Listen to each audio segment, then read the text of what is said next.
Thank you tremendously for coming. So I'm just going to share with you a quick story. When I was 16 years old, I had the privilege of going to school in Philadelphia. So I had Neil Gillingham training. I had some great role models. I remember my parents used to say, you're going to be fine, you're going to be fine. And I would say, well, I appreciate that, but I don't know one person who's dyslexic or ADHD who's just a little older than me that could be a mentor. And that's what we do at I. We give young kids mentors who have the exact same learning difference. But I was getting through school, and I bet many of the parents here, have a kid like that who's in their teenage years getting through school, probably with a lot of support. And where things got to be a challenge for me was science.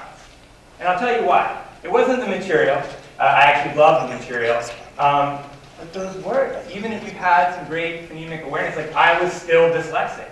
So I would get to these novel words, and I just couldn't read them. And so in much of my reading, I was able to get through it, but I couldn't get those books into my head. And finally, my report card comes home, and I'm scared, right? It's sitting at the dinner table. You've been at that dinner table. And, I'm like, I know I did well in most of my classes, but I know I got a C in my science class. And so my pops opens it up, and he's looking at it, and he's like, what's with the C?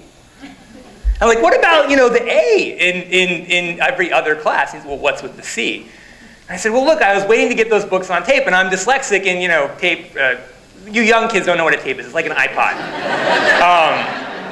But I hadn't figured out a way to get the knowledge into my head, and my dad and I get into a little tough the way that, teenagers do with their fathers, and I just, storm upstairs. And now my dad, undiagnosed ADHD, a similarity in our family, impulsive, runs upstairs after me, but in an amazing moment, pauses. And he comes into my room, and instead of just continuing the argument, he says, well, how can I help? How can you help? Well, I'm first thinking, can you show me a 19-year-old who's dyslexic and gotten through this? That would help. But that person I didn't know, right? That's what we do at I. But that person I didn't know. And I say, well, can you read this to me? That's the problem. Can you read this to me? And I think I said something like, can you read this to me, old man? or something. And again, uncharacteristic ADHD. He says, right now? And I'm like, well, no, I got other things to do.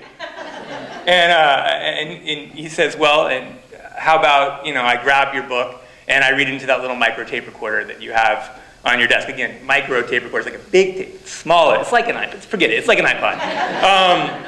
And he goes in the other room and he starts reading his science to me. Now, luckily, he's not dyslexic. He's just ADHD. So he's pacing back and forth as he's reading. And he used to be a radio announcer. So he had this great reading voice, and he was like, today chlorophyll is blah, blah, blah, And I can hear this through our paper-thin walls in our home. And he comes back an hour later, and he just takes the tape and gently puts it on my desk and leaves. And he grabs another one, and before long, over the course of a couple of weeks, he's read all of my science into these little tapes, which I now listen to and end up doing very well in science, right? There we go. So why did I tell you the story? Well, Two reasons. The first is, as parents here, that little bag of tapes that I still own is just a bag of love. And all of you parents here, I know, have that for your kids. That's why you're here tonight. The second reason is my dad did for me what Mr. Alda is going to do for us tonight.